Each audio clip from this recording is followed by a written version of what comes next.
శ్రీ గురుభ్యో నమ. శ్రీమాత్రే నమ. మా భక్తి టీవీని ప్రోత్సహిస్తున్నటువంటి మా ప్రేక్షకులందరికీ ధన్యవాదాలు తెలియజేస్తూ 20 జూలై 2025 నుంచి 26 జూలై 2025 వరకు గల కాలానికి రాశి ఫలితాలు ఏ విధంగా ఉన్నాయో ముందుగా తెలియజెప్పుకుందాం. మేషంలో చంద్రుడు, వృషభంలో శుక్రాచార్యుల వారు, మిథునంలో గురువు, అలాగే కర్కాటకంలో రవి బుధులు, సింహంలో కుజ కేతువులు, కుంభంలో రాహువు, మీనంలో వక్రించినటువంటి శనిగారు. గ్రహస్థితులు ఈ విధంగా ఉండగా వారాంతంలోకి వెళ్ళేటప్పటికీ చంద్రుని యొక్క స్థితి సింహ రాశిలోకి వెళ్ళి ఉన్నది. అలాగే శుక్రాచార్యుల వారు మిథున రాశిలోకి వెళ్ళి ఉన్నారు. ఈ రెండు మార్పులు జరుగుతూ ఉన్నాయి. ఇక గ్రహ సమ్మేళనాల ఫలితాలకు వచ్చినట్లయితే రవి బుధుల యొక్క కలయిక బుధాదిత్య యోగంగా తెలియజెప్పుకుంటాము.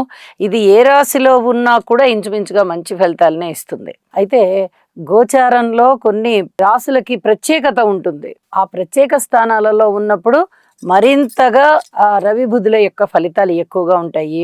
అది ఒకవేళ దుస్థానం అయినట్టయితే ఏ రాశికైనా ఈ కర్కాటక రాశి ఫలితాలు కొంచెం తక్కువగా ఉంటాయనే కానీ ఫలితాలు మటుకు రవి బుధుల కలయిక చాలా చాలా బాగుంటుంది. అలాగే కుజకేతువులు ఇది చెప్పుకోదగినటువంటి కలయిక అన్నమాట. అంటే ఎటువంటిది, కొంచెం దైవభక్తిని పెంచుతాయే కానీ దుష్పరిణామాలకి దారితీస్తూ ఉంటుంది. ఇది పరిహారం చేసుకోవాల్సినటువంటి కలయిక. అలాగే దృష్టుల విషయానికి వస్తే శనిగారి యొక్క దృష్టి శుక్రాచార్యుల వారి మీద పడుతోంది. ఇది ఆత్మీయత, ఆప్యాయత, ఆత్మీయత ఇట్లాంటి అనురాగాల విషయంలో భార్యాభర్తల మధ్య కొన్ని రకాలైనటువంటి అపోహల్ని, ఇబ్బందుల్ని తీసుకొని వస్తుంది. తప్పనిసరిగా పరిహారాలు చేసుకోవాలి. శనిగ్రహ స్తోత్రాలు పారాయణ చేసుకోవాలి, శుక్రగ్రహ స్తోత్రాలు పారాయణ చేసుకోవాలి. అలాగే కుజుని యొక్క 7వ దృష్టి రాహు మీద, 8వ దృష్టి శనిగారి మీద ఉంటుంది. ఇది ఏమాత్రం మంచిది కాదు. అసలు అన్ని రాసుల వారు కూడా పరిహారాలు చేసుకోండి అని తెలియచెప్తాను నేను. ఏ రాశికైనా కూడా ఇది ఇబ్బందికరమైనటువంటి గ్రహస్థితే. ఇదే గ్రహస్థితులు దృష్టి రూపకంలో గాని, కలయిక రూపకంలో గాని, యుతి రూపకంలో గాని ఎవరికైనా జన్మజాతకంలో ఉన్నట్టయితే వారికి ఇంకా కొంచెం ఇబ్బందులు ఎక్కువగా ఉన్నట్టుగా అనిపిస్తూ ఉంటాయి. మానసికమైన అశాంతి ఉంటుంది. ఈ కుజ, శని, రాహు, కేతు ఈ 4 గ్రహాలకి సంబంధించిన స్తోత్ర పారాయణాలు ఎక్కువగా చేసుకోండి. అలాగే హోమం చేసుకోవడం చాలా చాలా మంచిది అని తెలియజేస్తున్నాను. ఇక గురువు గారి యొక్క 9వ దృష్టి రాహు గారి మీద ఉంటూ ఉంది. విభిన్నమైనటువంటి మనస్తత్వాన్ని తెలియజేస్తూ ఉంటుంది. ఇప్పటి వరకు ఎవరైతే దేవుడు లేడు, నాస్తికత్వాన్ని సూచిస్తూ ఉంటారో వారికి దేవుడు ఉన్నాడు అనేటటువంటి ఆలోచనలు వచ్చేటటువంటి అవకాశం. భగవంతుడు ఉన్నాడు అనుకునే వారికి ఇంకా ఎక్కడున్నాడు భగవంతుడు, ఇన్నాళ్ళ నుంచి చూస్తున్నాము, ఎక్కడ పరిస్థితుల్లో మార్పు లేదే అనేటటువంటి ఫలితం. అంటే ఈ 2 రకాలైనటువంటి మనస్తత్వము, ఆలోచనలు కూడా ఈ గురువు గారి యొక్క దృష్టి రాహు మీద పడుతున్నందువల్ల ఉంటాయి. కాబట్టి ఇక్కడ కూడా స్తోత్ర పారాయణలకి అవకాశం ఇవ్వండి, తప్పనిసరిగా చేసుకోండి. ఇక వారాంతానికి వెళ్ళేటప్పటికీ శుక్రాచార్యుల వారు గురువుతో కలిశారు. ఇది చాలా అద్భుతమైన యోగం. 2 గురువు గారులు ఒకటే రాశిలో ధనయోగాలు బాగా ఉంటాయి. ఏ ఏ రాశులకు ఉంటాయి అనేది తెలియచెప్పుకుందాము. అలాగే చంద్రుడు కుజకేతువులతో కలిసిన్నారు. 3 గ్రహాలు కలిసి ఉన్నాయి. కొంచెం మానసికమైనటువంటి చింతన ఎక్కువగా ఉండడము, ఎక్కువగా వ్యాపారం చేయడానికి ఉత్సాహం చూపిస్తూ ఉండడము. అయితే అందులో లాభాలు వస్తాయా అంటే లాభాలు వచ్చే మాట తర్వాత, ముందరైతే ఉత్సాహం చూపిస్తూ ఉంటారు.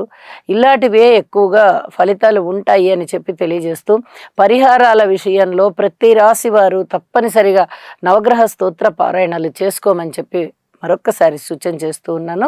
ఇక రాసుల్లోకి వెళ్దాము.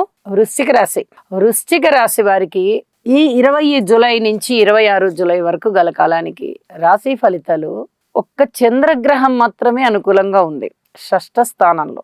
అంటే మంచి ఆలోచనలు చేస్తారు, ఏదైనా విజయం వచ్చే వరకు ప్రయత్నం చేస్తారు. అనుకూలమైనటువంటి మిత్రుల యొక్క సహాయ సహకారాలు, ప్రోత్సాహము చాలా బాగుంటుంది. ఇక మిగతా అన్ని విషయాలు, గృహము విషయంలో కానీ, కుటుంబ సభ్యుల విషయంలో కానీ, మాతృవర్గ రీత్యా కానీ, సంతాన రీత్యా కానీ, భార్యాభర్తల రీత్యా కానీ, అలాగే ఏదైనా బెట్టింగ్లు, ఇంకేదైనా మన అదృష్టాన్ని పరీక్షించుకుందామని లాటరీలు, షేర్లు ఇలాంటి వాటి విషయంలో కానీ, పిత్ర అర్జితం విషయంలో కానీ, ఉద్యోగ జీవితంలో కానీ, పితృవర్గరీత్యా కానీ, కార్మికులు, కర్షకులు, నేత పని వారు, చేతి వృత్తుల వారి రీత్యా కానీ, విద్యార్థుల రీత్యా కానీ, వ్యాపార భాగస్వాముల రీత్యా కానీ, మీరు ఏ అంశాన్నైనా తీసుకోండి, ఏ డివిజన్ వారినైనా తీసుకోండి, పూర్తి ఓర్పు కలిగి ఉండాలి. ఇది చాలా చాలా చెప్పదగినటువంటి సూచన.